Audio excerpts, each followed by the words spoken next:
বাংলাদেশের একটা গ্রাম, উঠানে কিছু মুড়ি ছড়ানো আছে। সেখানে একটা ঘুঘু পাখি মুড়ি খুঁটে খুঁটে খাচ্ছে। সাথে চড়ুই পাখিও দেখা যাচ্ছে, দুটো চড়ুই আছে। আমি একটু জুম করি, জুম করলে আসলে ছবিটা ভালো আসে না, তারপরেও দেখানোর জন্য করতে হয়। এই যে দেখুন,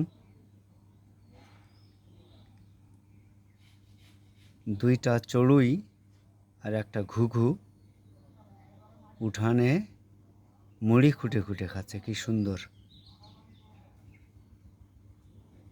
এরা কিন্তু মুক্ত, স্বাধীন, পোষা নয়। প্রায়ই এই উঠানে এরা আসে, প্রায় প্রতিদিনই আসে বলতে গেলে, আবহাওয়া ভালো থাকলে। এই ঘুঘুটা একটু এগিয়ে আসতেছে সামনে। ঘুঘুর কাছে যাওয়া যায় না, একটু শব্দ পেলেই। তবু আমি বেশ কাছে আছি। এই দেখেন, ঘুঘুটা টের পাইনি যে আমি এখানে আছি, তাই সে অনায়াসে বিচরণ করছে, ঘুরে ঘুরে ঘুরে ঘুরে। এখন বাংলাদেশ সময় সকাল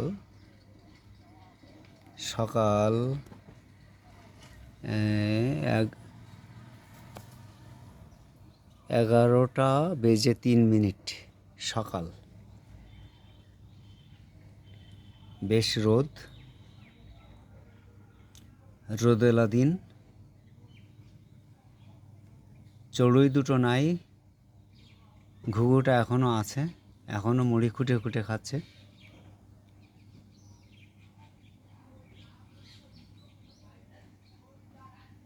খুব সুন্দর লাগছে। এবার আরেকটা পাখি আসলো, বুলবুলি। আমি আর ভিডিওটাকে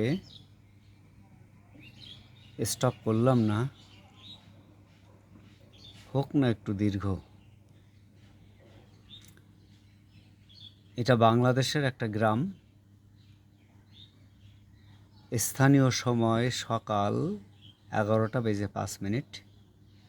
রোদেলা দিন। গ্রামের বাড়ির একটা উঠান, আঙিনা, সেখানে দুটো পাখি। এই মুহূর্তে আছে একটা ঘুঘু আর একটা বুলবুলি। বুলবুলিটা উড়ে গেল, ঘুঘুটা এখনও আছে। আর একটু জুম করি, এই যে আর একটু জুম করি, হ্যাঁ, খাচ্ছে। আমি আর একটু এগোই, দেখি কতদূর কাছাকাছি যেতে পারি। আর একটু এগোই, আমি এগোচ্ছি খুব ধীরে এগোচ্ছি, পায়ের শব্দ যাতে না হয়। ঘুঘুটাকে এখনও আমি দেখতে পাচ্ছি, এখনও আছে। আমি এগোচ্ছি, এই দেখেন এখনও আছে। আমি এগোচ্ছি,